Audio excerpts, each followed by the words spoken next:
लेकिन यहां पढ़ो 18 में क्या लिखा, हाँ पढ़ो आगे पढ़ो। ताकि लोग नहीं परंतु तेरा पिता जो गुप्त में है। कह रहा है यहां पर लिखा, कह रहा है कि तू मुंह धो ले। कह रहा है इसका मतलब, कह रहा है तू नहा नहीं सकता तो भाई साहब मुंह तो धो ले। परमेश्वर जानता है आपको कि आप सर्दी आती है तो आप उपवास नहीं रखते सर्दियों में, कहते हैं नहाना पड़ेगा। भाई साहब आजकल लोग ऐसा बोलते हैं। परमेश्वर बड़ा अच्छा है, उसने पहले से ही आपका जुगाड़ कर रखा। वो बोलता है कह रहा नहाने की जरूरत नहीं, कह रहा मुंह ही धो ले, कह रहा पर उपवास तो कर।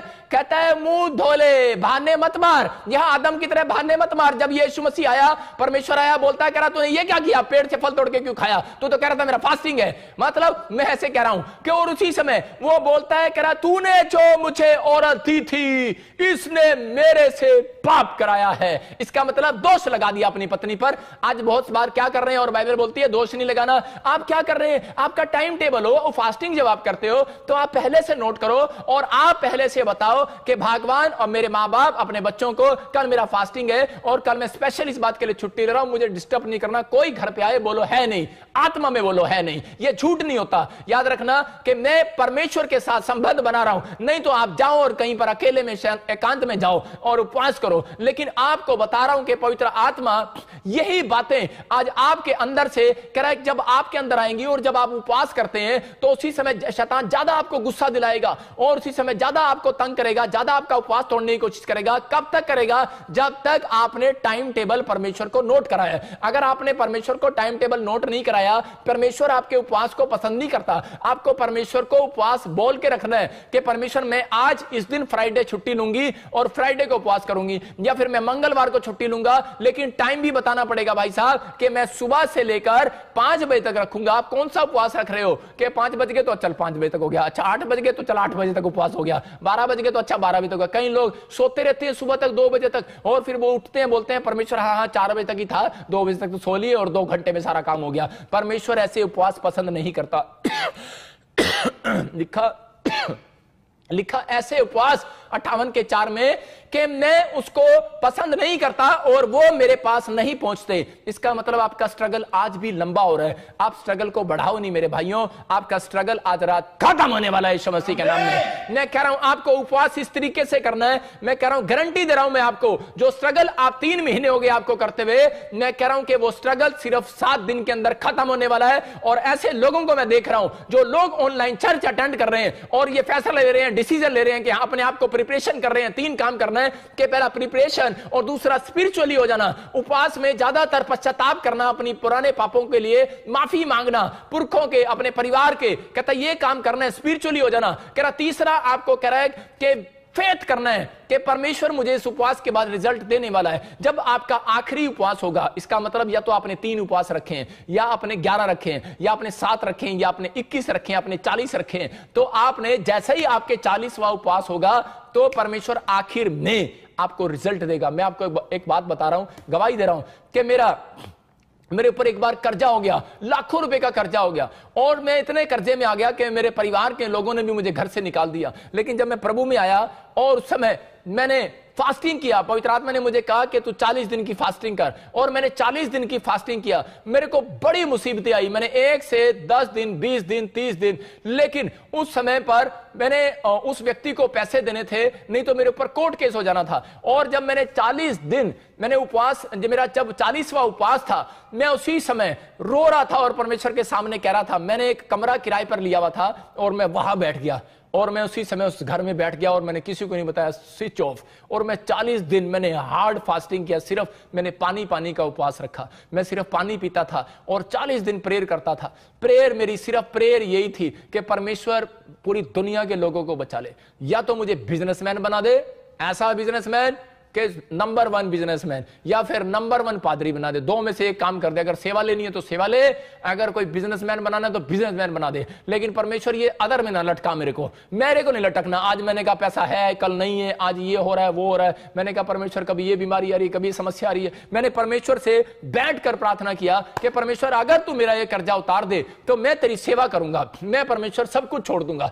पवित्र आत्मा ने मेरे समर्पण को देखा और मैंने फैसला लिया। मैंने देखा जिंदगी में कुछ नहीं है, सबोदेशक की किताब बोलती है सब कुछ व्यर्थ है। और उसी समय मैंने फैसला लिया, मैंने कहा परमेश्वर तू पूरा कर। मैं आपको बता रहा हूं कि 40वें दिन एक आदमी मेरे गेट पर आया और उसने मेरे से हेल्प मांगी कि मेरे मकान के लिए हेल्प मांगी बिकवाने के लिए। मैंने कहा मैं प्रॉपर्टी डीलर का काम करता ही नहीं हूं, लेकिन पवित्र आत्मा ने मुझे कहा कि आज 40वां दिन है, आज तू नहीं आया। जब यीशु मसीह का 40वां दिन पूरा हुआ तो लिखा वहां पर स्वर्गदूत उसकी सेवा करने के लिए आ गए, और वो आदमी मेरे लिए खाना लेकर आया। और वो आदमी कहता मैंने आपका इतना नाम सुना है, कहता है कि आप, कह रहा है कि आपको, कह रहा मेरी मदद करनी है, ये पड़ोसी प्लाट आपके कहने से बेचने वाला है। मैंने कहा यार वो मुझे जानता ही नहीं है। कह रहा नहीं आपका पड़ोसी है।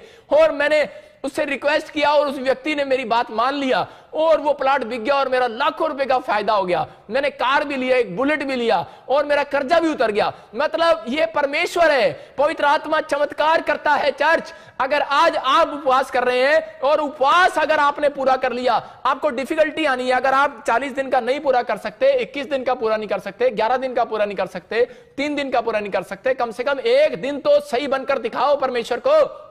एक दिन तो आप उपवास करो। कहता है कि आपका उपवास, कहता है ये नहीं कि आप दूसरों से काम कराओ, घुसे मारो, एक दूसरे की बुराई करो। कहता है इसलिए बाइबल बोलती है, कह रहा तेरी जीभ में, कहता है सब कुछ रखा है, इसलिए लिखा, कह रहा अगर तू अच्छे दिन देखना चाहता है, अगर तू अपने घर का मकान बना हुआ देखना चाहता है, अगर तू जॉब देखना चाहता है, अगर तू तरक्की देखना चाहता है, प्रमोशन देखना चाहता है, कह रहा परमेश्वर से बातें करना चाहता है, कह रहा कि अपनी जुबान को एक टेस्ट के करने से रोके रहे। कह रहा स्वादिष्ट व्यंजनों का टेस्ट करने से रोके रहे। दानियल ने कहा परमेश्वर मैं कोई स्वादिष्ट व्यंजन नहीं खाऊंगा, और परमेश्वर ने उसको कहा ठीक है आप भी ऐसा कर सकते हैं। परमेश्वर मैं मिठाई, कोई चिकन, कोई मीठी चीज मैं नहीं खाऊंगा, मैं सिर्फ नमकीन चीज खाऊंगा, खिचड़ी खाऊंगा।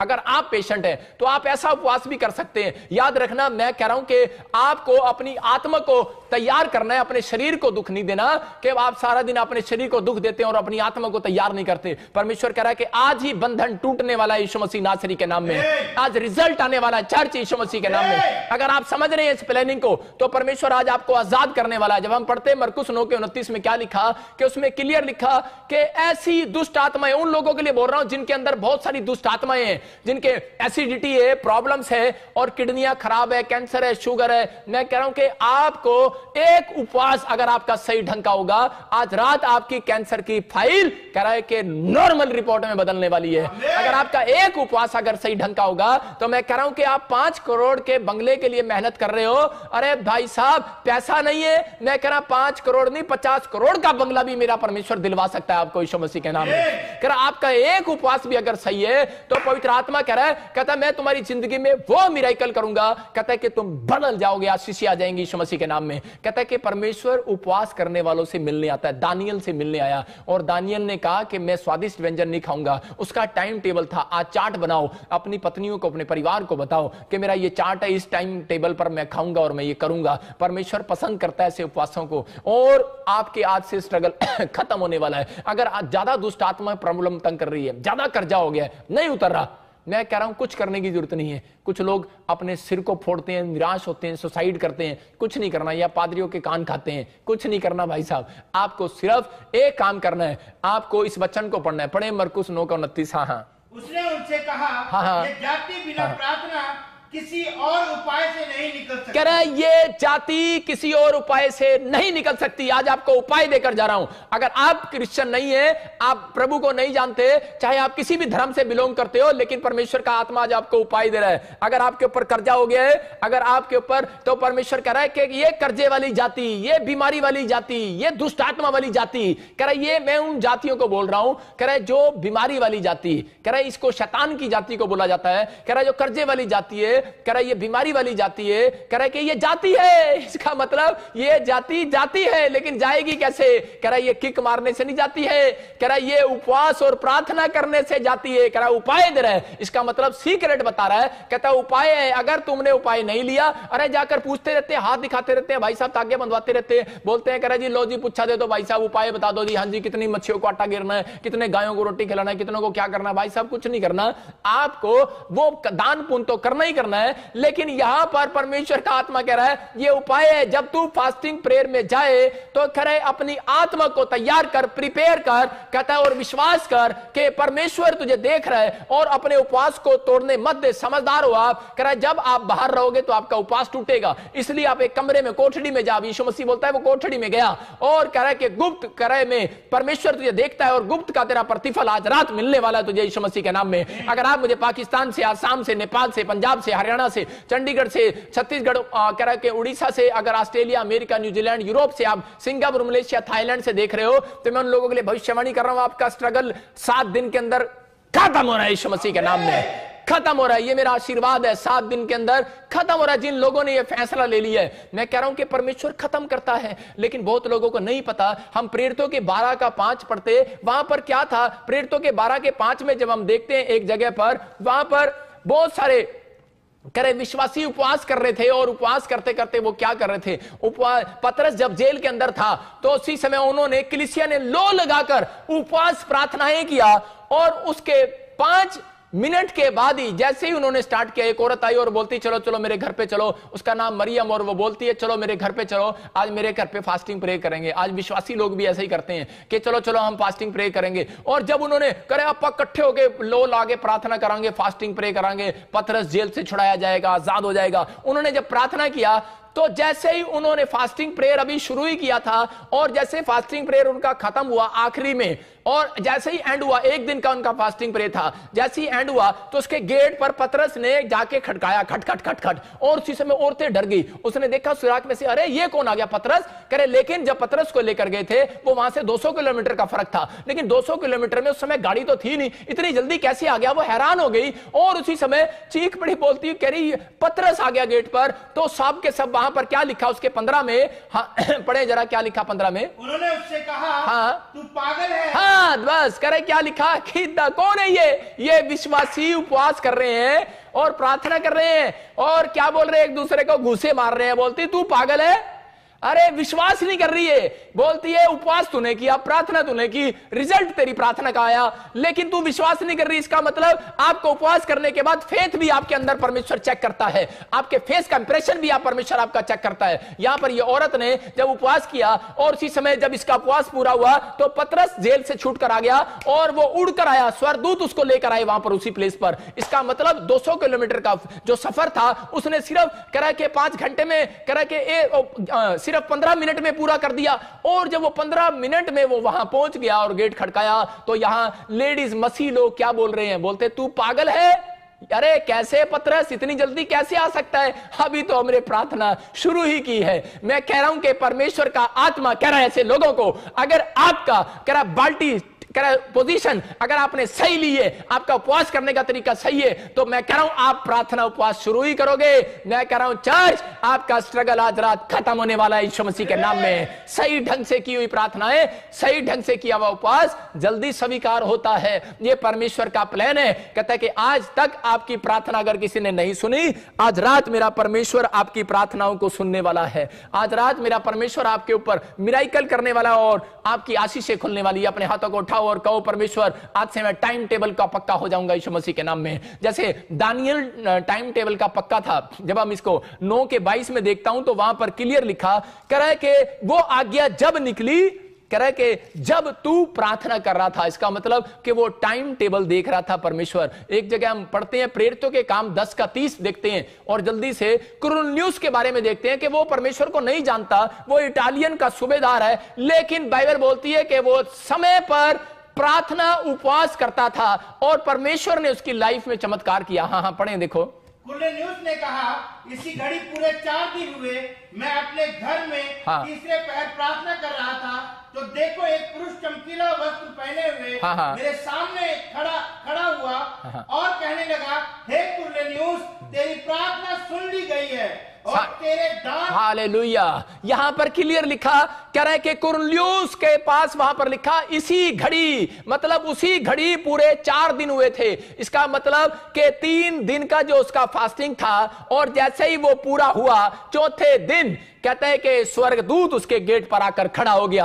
आज आपका फैसला है, जब आप 3 दिन का फास्ट कर रहे हो, मैं कह रहा हूं कि जैसे ही फास्ट आपका सही परमेश्वर ने देख लिया, चौथे दिन एक स्वर्गदूत चमकीले कपड़ों में यीशु मसीह के रूप में आपके पास आकर खड़ा होने वाला, याद रखना यीशु मसीह के नाम में। मैं कह रहा हूं कि एक एंजल जिब्राइल आपके गेट पर आने वाला है, आपकी गवाहियां लेकर आने वाला है। आज आप जहां पैसा डाल रहे हैं, आज आपका पैसे का स्ट्रगल अगर आप बार बार कर रहे हैं डबल करने के लिए, मैं कह रहा हूं आज से 7 दिन के बाद आपको डबल नहीं करना पड़ेगा, आपको 100 परमेश्वर देने वाला यीशु मसीह के नाम में, 100 गुना डबल करने वाला है। याद रखना कि वो 30 गुना नहीं, 60 गुना नहीं, उपवास करने वालों का 100 गुना होने वाला यीशु मसीह के नाम में। ये पवित्र आत्मा है और आज आशीष देने वाला है। यहां कुरनेलियुस को इस सीक्रेट का पता लग गया। कहता है उसका टाइम टेबल था, कहता है किस घड़ी। इसका मतलब आपने पोजीशन ली है, लेकिन परमेश्वर को नहीं बताया कि मैं किस घड़ी जा रहा हूं। परमेश्वर को मालूम है, लेकिन आपको शैतान को हराने के लिए बताना है कि परमेश्वर मेरी पोजीशन कहां है, मेरा प्लेस कहां है, मेरा कमरा ये है, आज मैं इस कमरे में उपवास करूंगा और मैं इस टाइम से लेकर इस टाइम तक करूंगा।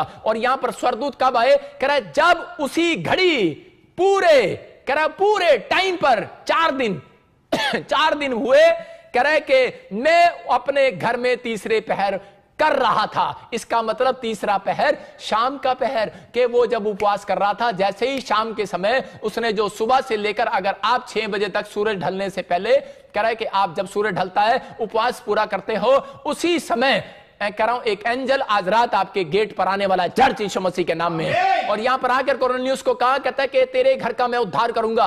और कहता है कि क्यों, कहता है क्योंकि तूने उपवास को सही ढंग से किया है, और कह रहा है तू मेरा भय मानता है, कह रहा है तेरी प्रार्थनाएं, तेरे उपवास परमेश्वर ने स्मरण कर लिए हैं। इसका मतलब याद रखना कि जितनी भी आप फास्टिंग करते हो, कुछ लोग सोचते हैं जितनी फास्टिंग किया, इतनी प्रेयर किया, कोई फायदा नहीं। लेकिन नहीं भाई साहब, जब आप एक फास्टिंग कर रहे हो, एक गुल्लक में एक सिक्का डाल रहे हो, आप एक सिक्का डाल रहे हो। एक मां अपनी बच्ची के लिए पहले से गुल्लक में पैसे इकट्ठे करती है, और जब वो 18 साल की हो जाती है तो उसकी गुल्लक भर जाती है और फोड़नी पड़ती है। याद रखना, आपका सही टाइम आने पर परमेश्वर आपके उपवासों का फल देने वाला है, आपकी प्रार्थनाओं का फल देने वाला है। अगर आप फास्टिंग प्रेयर के साथ आए हैं, मैं कह रहा हूं परमेश्वर काम करने वाला। याद रखो, अलीशा के लोग बोलते हैं, कहते हैं अलीशा ने जब उपवास किया, मैं बता रहा हूं कि अलीशा जब मर गया और उसके बाद जब वो कब्र पर लोग गए तो उसकी हड्डियों को छूने से भी चंगे हो गए, मांस से चंगे नहीं हुए, हड्डियों से। मैं कह रहा हूं कि आप जब रोटी नहीं खाते, आपका मांस उतर जाता है, आप कमजोर हो जाते हो जब आप फास्टिंग करते हो। कुछ लोग सोचते हैं कि शायद कि मेरा वजन घट जाएगा, मैं फास्टिंग हो जाएगा, कुछ लोग इसलिए रखते हैं। लेकिन बाइबल बोलती है आपके स्वास्थ्य के लिए भी फास्टिंग अच्छा है जब आप फास्टिंग करते हैं। अलीशा ने जब फास्टिंग किया तो परमेश्वर ने चमत्कार किया, मिराइकल किया, और उसके अंदर अनॉइंटिंग भरी रहती है। याद रखना, फास्टिंग को ही जब रखते हैं आप तो अभिषेक ऊपर आता है। अभिषेक एक दिन के लिए नहीं रहता। अगर आप मर भी जाएंगे तो आपके जो मांस है और उसके अंदर जो हड्डियां हैं, कहता मांस उतर जाता है, मांस सूख जाता है, लेकिन हड्डियां सूखती नहीं है। हड्डियों को तोड़ा और चूरा किया जाता है, लेकिन हड्डियां जो पड़ी रहती हैं, कह रहा उन हड्डियों के ऊपर अनॉइंटिंग चिपकी रहती है। आज अलीशा के ऊपर चिपकी हुई थी अनॉइंटिंग चिपकी हुई थी। इसलिए यीशु मसीह बोलता है, कह रहा है कि एक व्यक्ति कह रहा है कि भूखा रह सकता है, कह रहा है क्योंकि उसकी हड्डियों में अनॉइंटिंग है, आपके खून में अनॉइंटिंग है यीशु मसीह की। अगर आपके अंदर यीशु मसीह का खून है तो आज से आप लोग यीशु मसीह के खून बनके बोलोगे कि मैं आज से फास्टिंग किया करूंगा। मैं कह रहा आपकी हड्डियों में अनॉइंटिंग चिपक जाएगी। आज आपकी हड्डियों में, अलीशा की हड्डियों में अनॉइंटिंग चिपकी हुई थी। अरे वहां का ऐसा ना करना कि शमशान घाट पे जाके किसी पास्टर की हड्डियां लेके अपने सिर पे मार लेना। भाई साहब ये गलती ना करना। यहां तो उसकी सिर्फ वो एक ही ऐसा बंदा था, कहीं भाई साहब किसी पास्टर की हड्डियां ठाट आगे अपने सिर में मारो, वो नहीं करना। कंगाल को नहीं उठा के ले आना। मैं कह रहा हूं कि वो हड्डियां, सिर्फ वो हड्डियां परमेश्वर देख रहा है जो फास्टिंग प्रेयर करती हैं। आपकी हड्डियां मजबूत हो जाएंगी। यीशु मसीह फास्टिंग प्रेयर करता था, इसलिए लिखा उसकी एक भी हड्डी टूटने ना पाई। मैं कह रहा हूं अगर आज आप परमेश्वर के सामने सही उपवास करते हैं, अगर आप परमेश्वर को कह रहे हैं परमेश्वर मैं उपवास करता हूं, तो बाइबल बोलती है तेरी एक भी हड्डी टूटने ना पाएगी। तेरे एक भी बिजनेस को कोई शैतान छूने ना पाएगा। कह रहा अगर आप उपवास करते हैं, कह रहा एक भी तेरा काम फ्लॉप होने ना पाएगा। कह रहा जितना काम तू करेगा, जितनी मेहनत करेगा, कह रहा आज से उतना ही करा के 100 गुना फल दिया करूंगा यीशु मसीह के नाम में। आपकी हड्डियों में बस जाए ये वचन जो आज प्रोफेट बजिंदर ने आपको सुनाया है, आपकी हड्डियों में चिपक जाए। मांस में ना चिपकाओ भाई साहब, मांस तो गल जाता है, सूख जाता है। नींबू पानी पीते हो आप पतले हो जाते हो, मांस खत्म हो जाता है, लेकिन मांस खत्म हो जाता है, हड्डियां खत्म नहीं होती, हड्डियों में चिपका रहता है। इसलिए कब्र में आपकी हड्डियां जाने वाली हैं, याद रखना। कह रहा कि आपका जो कंकाल है वही कह रहा कंकाल मरने के बाद नरक में या स्वर्ग में जाने वाला, याद रखो। उसके बाद जो स्वर्ग में रहेंगे उनके शरीर पर मांस लगा दिया जाएगा, लेकिन जो कह रहा है कि नहीं विश्वास में रहेंगे यीशु मसीह के साथ, उनका हड्डियां ही जाने वाली हैं, याद रखो। इसलिए बाइबल कह रही है, कह रहा तुम्हारी हड्डियों में अगर मैंने अनॉइंटिंग देख लिया, अगर तुम्हारी हड्डियों में उपवास का मन देख लिया मैंने, कहता है तो कह रहा है कि वो हड्डियां कह रहा नरक में नहीं जाएंगी, याद रखना। ये यीशु मसीह का सीक्रेट है, इसलिए फास्टिंग बहुत जरूरी है। कहता है अगर आप फास्टिंग करते हो आपकी हड्डियां नरक में नहीं जाने वाली, क्योंकि आपने फास्टिंग के अंदर पश्चाताप किया है, अपनी आत्मा को तैयार किया है। आपकी हड्डियों में कह रहा अनॉइंटिंग है, इसलिए परमेश्वर यीशु मसीह मरने के बाद, लोग पूछते हैं मरने के बाद कौन स्वर्ग जाएगा कौन नरक जाएगा। भाई साहब अगर फास्टिंग करते हो, फास्टिंग करने वाला बंदा इस ढंग से अगर फास्टिंग करता है, उसकी हड्डियों पे अनॉइंटिंग देख लेगा यीशु मसीह, और उसकी हड्डियां नरक में नहीं जाने वाली, उस ऊपर जाने वाली और उस पर मांस लगने वाला और वो स्वर्ग में जाने वाला है। आपको फिर से एक जीवन मिलने वाला है। इसलिए यीशु मसीह की वो एक भी हड्डी ना तोड़ पाए। क्रूस पर कितना मारा, मांस खत्म किया उन्होंने, देखो मांस खत्म किया, खून निकाला, सब कुछ किया उन्होंने, पानी किया, सब कुछ किया, लेकिन एक भी हड्डी नहीं तोड़ पाए। क्यों? क्योंकि हड्डियों में उसकी 40 दिन की अनॉइंटिंग थी। अगर आपको बता रहा हूं कि मूसा 40 दिन का उपवास करके आया ऊपर, लेकिन परमेश्वर को पसंद नहीं आया। परमेश्वर ने कहा मूसा फिर ऊपर वापिस आ, और दोबारा 40 दिन का उपवास करने के लिए गया। अरे भाई साहब बेहोश हो जाता, 80 उपवास कौन रख लेगा। अरे दोबारा फिर ऊपर बुला लिया परमेश्वर ने उसको। हो सकता है कि परमेश्वर आपको बुला रहा हो और कह रहा हो कि परमेश्वर कह रहा है आज तक 15 साल में तूने जो उपवास किए खत्म कर, उनको मुझे पसंद नहीं आए, लेकिन अगर आज तो ये उपवास एक दिन का भी रख लेगा। पवित्र आत्मा कह रहा है 40 दिन का उपवास अगर नहीं रखा जा रहा, लेकिन एक दिन ऐसा 40 दिन की तरह उपवास रख लो कि एक रोजा ऐसा रख लो कि जो परमेश्वर को पसंद हो। अगर आज आपने अपनी आत्मा को तैयार कर लिया इस वचन के बाद, पवित्र आत्मा कह रहा है आज बंधन तोड़ कर जाऊंगा मैं यीशु मसीह के नाम में। कह रहा आपकी हड्डियों में भी कह रहा आज जान आने वाली है यीशु मसीह के नाम में, आपकी प्रोग्रेस होने वाली है। आज से कोई पिता नहीं चाहता कि उसके बच्चे संघर्ष करें, मेरा बाप भी नहीं चाहता, मेरा यीशु मसीह नहीं चाहता कि आप स्ट्रगल करें अपनी लाइफ के अंदर। पवित्र आत्मा आपको दुखी देखना नहीं चाहता, वो आपको कर्जे में देखना चाहता, वो आपको बीमारियों में नहीं देखना चाहता, लेकिन शैतान आपको देखना चाहता है, इसलिए वो आपके उपवास को तोड़वाना चाहता है। उसको पता है, कह रहा है कि कह रहा जो लोग यीशु मसीह के नाम से उपवास करते हैं, कह रहा है उनसे कह रहा है कि वो पावरफुल हो जाते हैं, इसलिए वो उनसे डरता है, इसलिए वो हमेशा आपको उपवास में गुस्सा दिलाएगा, उपवास को तोड़ने की कोशिश करेगा, उस दिन आपको ज्यादा भूख लगाएगा, उपवास के अंदर ही आपके साथ बड़ी परिस्थितियां आएंगी, लेकिन आपको परमेश्वर को बताना है परमेश्वर मैं कल उपवास रखने वाला हूं, प्लीज मेरी हेल्प कर। और परमेश्वर इसी समय उस उपवास को गुप्त में देखने वाला है, और आपने अगर एंड तक उपवास पूरा सही कर दिया, मैं कह रहा हूं यीशु मसीह का जब पूरा हुआ तो स्वर्गदूत उसकी सेवा के लिए आए। और आज मैं भविष्यवाणी करता हूं जो लोग सही तरीके से उपवास पूरा करेंगे उनके घर में आज स्वर्गदूत उनकी सेवा करने के लिए आएंगे यीशु मसीह के नाम में। अरे आप क्या सोचते हो, आपने सेवा किया, परमेश्वर जानता है। मैं देखता हूं ऐसे लोगों को जो पादरियों की सेवा करते हैं, पैर छूते हैं, बेचारे पैर धोते हैं और उनसे प्यार करते हैं पादरियों से, और उनके पैर छूते हैं, उनकी मालिश करते हैं, उनको पैसा देते हैं, उनकी रोटियों का खर्चा उठाते हैं, उनके मिनिस्ट्री में हेल्प करते हैं, अपना गला काट कर वो मिनिस्ट्रियों में हेल्प करते हैं। मैं ऐसे लोगों को पसंद करता हूं, मेरा प्रभु पसंद करता है, मेरा परमेश्वर कह रहा है ऐसे लोगों के लिए, कह रहा है कि अगर वो लोग कह रहा है उपवास करे, कह रहा है परमेश्वर कह रहा है, कहता है कि आज याद रखना, कहता है मैं उनके बच्चों का स्ट्रगल खत्म करने के लिए जा रहा हूं यीशु मसीह के नाम में। उन लोगों के लिए कह रहा है जो आप दिन रात ऑनलाइन चर्च, मुझे लाखों लोग जो इस समय देख रहे हैं, जो आज आप डरे हुए हैं कोरोना वायरस से, जो आप डरे हुए हैं किसी कैंसर, शुगर से, थायराइड से, पवित्र आत्मा कह रहा है मैं बीमारी को कहता नहीं देखता, मैं मनुष्य को देखता हूं।